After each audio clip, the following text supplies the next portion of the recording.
তৃষার veg কিচেনে তোমাদের সবাইকে স্বাগত। মাত্র একটা মশলার দ্বারা বাঁধাকপির ঘন্ট হয়ে উঠবে অসাধারণ, আঙ্গুল চেটে সবাই খাবে। তোমরা হয়তো বাঁধাকপির ঘন্ট অনেকেই খেয়েছো অনেক রকমভাবে, কিন্তু আমি তোমাদের বলতে পারি এরকমভাবে তোমরা কখনো খাওনি। তাহলে চলো আমি তোমাদের দেখিয়ে দিই একটা মশলা দিয়ে কিভাবে বাঁধাকপির ঘন্ট হচ্ছে। দেখো, এখানে আমি বাঁধাকপিটা কেটে নিয়েছি আর সামান্য লবণ দিয়ে আমি বাঁধাকপিটাকে ভালো করে মেখে নেব। মানে বাঁধাকপিটার সাথে লবণটা ভালো করে মেখে আমি 10 মিনিট এরকমভাবেই রেখে দেব। বাঁধাকপিটাকে ভালো করে কিন্তু মাখবে বাঁধাকপিটার সাথে লবণটা। দেখো, আমি 10 মিনিটের জন্য অপেক্ষা করব। তো 10 মিনিট বাদে আমি আসছি। তো এইখানে আমি আদা আর কাঁচা লঙ্কা নিয়েছি। তো কাঁচা লঙ্কা আর আদাটা আমি পেস্ট করে নেব।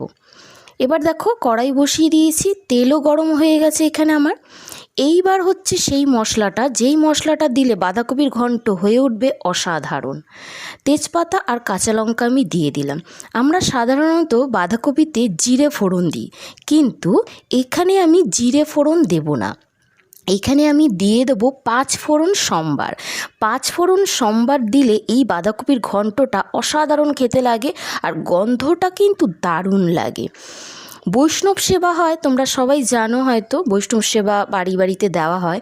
তো বৈষ্ণব সেবাতে কিন্তু এই বাঁধাকপির ঘন্ট 5 ফোড়ন দিয়ে করে। আমি দেখেছি, ওখান থেকেই কিন্তু আমার এটা শেখা। দেখো, বাঁধাকপি না, 5 ফোড়নটা একটু গন্ধ বেরোলে আমি এখানে আলুটা দিয়ে দেবো। এখানে আলু, ছোট ছোট আলু নিয়েছি, আমি 2 ভাগ করে আলুটা কেটেছি। আর আলুগুলোকে আমি হালকা হালকা করে একটু ভেজে নেব।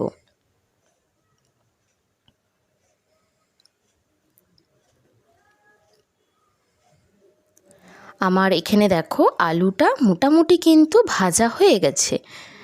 দেখো, দেখতেই পাচ্ছ তোমরা, আলুটা কিন্তু ভাজা হয়ে গেছে। এরপর আমি এখানে দিয়ে দেবো আদা আর কাঁচা লঙ্কা যে পেস্ট করে রেখেছিলাম, সেই আদা আর কাঁচা লঙ্কাটা। এখানে কিন্তু শুকনো লঙ্কা ব্যবহার করা যাবে না, কাঁচা লঙ্কাই কিন্তু ব্যবহার করতে হবে। এরপর দেখো, এখানে আমি আদা আর কাঁচা লঙ্কাটা আলুর সাথে ভালো করে কিন্তু কষিয়ে নেব। এখানে কিন্তু তোমাদের বলে রাখি, ভালো করে না কষালে কিন্তু আদার গন্ধ বেরোবে, কাঁচা আদার। তাই তোমরা কিন্তু এখানে আদা আর কাঁচা লঙ্কাটা ভালো মতো করে কিন্তু কষিয়ে নেবে।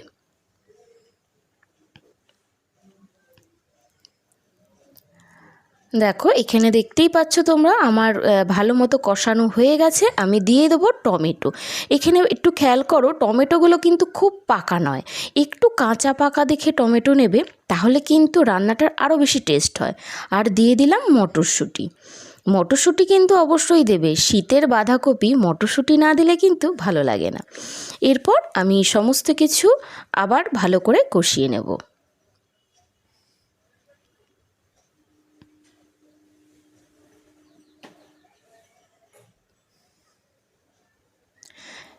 দেখো, এখানে কিন্তু আমার কষানো হয়ে গেছে। আমি দিয়ে দিলাম চিনি। চিনি কিন্তু দিতেই হবে।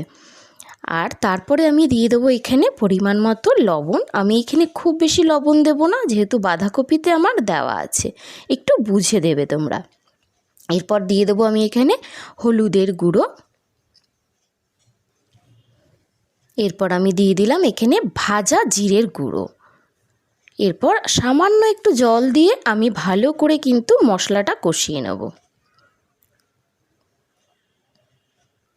এই রান্নাটা একটু সময় সাপেক্ষ, মানে একটু সময় নিয়ে করতে হয়। বাঁধাকপি এমনিতেই একটু সময় লাগে রান্নায়। তো দেখো, এখানে কিন্তু আমি ভালো মতো মানে মশলার সাথে আলুগুলো ভালো করে কিন্তু কষিয়ে নিয়েছি। দেখো, আমার কষানো কিন্তু এখানে কমপ্লিট হয়ে গেছে। আমি এবার দিয়ে দেবো বাঁধাকপিগুলো। বাঁধাকপিতে যেহেতু আমি লবণ দিয়ে রেখেছিলাম, বাঁধাকপিতে কিন্তু অনেক জল উঠবে। জলটা কিন্তু তোমরা চিপড়ে তারপরে দেবে। তারপর আমি এখানে ভালো করে বাঁধাকপির সাথে মশলাগুলো কিন্তু মিক্স করে নেব। দেখো, এখানে আমি ভালো করে কিন্তু বাঁধাকপির সাথে মশলাগুলো মিক্স করে নিয়েছি। এই বাঁধাকপিটা কিন্তু দারুণ টেস্টি হয়। বাঁধাকপি সাধারণত আমরা ঘি গরম মশলা দিয়ে খাই, কিন্তু তোমরা এইভাবে একবার খেয়ে দেখবে, দারুণ লাগে। এরপর আমি দেখো পরিমাণ মতো জল দিয়ে দেব, যেই জলটা দেব যাতে বাঁধাকপিটা আমার ভালো মতো সেদ্ধ হয়ে যায়। তো খুব বেশি জলও দেবে না, কারণ বাঁধাকপিতে কিন্তু জল একটু ওঠে। তো দেখো এখানে আমি পরিমাণ মতো জল দিয়ে দিলাম। এরপর আমি কিন্তু এখানে দিয়ে দেবো ঢাকা। এই বাঁধাকপিটা রান্না করতে একটু সময় লাগে, কারণ ঢাকা দিয়ে দিয়ে কিন্তু রান্না করতে হয়, না হলে বাঁধাকপিতে যে জল আছে সেটা কিন্তু মুছবে না। ঢাকা দিয়ে দিলাম। আমি 5 মিনিট বাদে কিন্তু আবার দেখে নেব ঢাকাটা খুলে। দেখো এখানে বাঁধাকপিটা আমার সেদ্ধ হয়েছে, কিন্তু বাঁধাকপিতে কিন্তু এখনও আমার জল আছে। তো জল যতক্ষণ না টানবে ততক্ষণ কিন্তু বাঁধাকপির টেস্ট আসবে না। আমি কিন্তু আবার বাঁধাকপিটাকে ঢাকা দিয়ে দেবো। আমি আবার 5 মিনিটের জন্য অপেক্ষা করব। তো 5 মিনিট হয়ে গেছে, আমি ঢাকাটা খুলে দেখিনি। দেখো এখানে কিন্তু আমার জলটা কিন্তু অনেকটাই টেনে গেছে, দেখে বুঝতেই পারছো জল নেই, কিন্তু বাঁধাকপিতে এখনও রস আছে। তো যতক্ষণ না বাঁধাকপির রসগুলো মজছে ততক্ষণ কিন্তু খেতে ভালো লাগে না। তাই আমি ঢাকাটা খুলে কিন্তু আরও 5 মিনিট বাঁধাকপিটাকে একটু টানিয়ে নেব বা শুকিয়ে নেব। দেখো 5 মিনিট হয়ে গেছে, আমার বাঁধাকপি কিন্তু একদম জল টেনে গেছে, দেখে বোঝাই যাচ্ছে। তাহলে এইবার আমি দিয়ে দেবো লাস্টে ধনেপাতা। ধনেপাতা কিন্তু এখানে দিতেই হবে, এখানে কিন্তু ঘি গরম মশলা চলবে না এই বাঁধাকপির ঘন্টতে। তো ধনেপাতা দিয়ে আমি ভালো করে এটাকে মিক্স করে নেব। বৈষ্ণব সেবায় যেখানে রান্না হয় দেখবে বাঁধাকপি কিন্তু এরকমভাবেই রান্না করা হয়, খুব সুন্দর লাগে খেতে, দারুণ টেস্টি হয় এই বাঁধাকপিটা। তোমরা কিন্তু অবশ্যই কিন্তু একবার এই শীতে এরকমভাবে বাঁধাকপি রান্না করে খেও, মানে বাঁধাকপির ঘন্ট। এটা খিচুড়ি দিয়েও কিন্তু খুব ভালো লাগে। সরস্বতী পুজো আসছে সামনেই, তোমরা খিচুড়ির সাথে এটা খেতে পারো, খুব ভালো লাগবে। যাই হোক, আজকের জন্য ভিডিওটা এইটুকুই।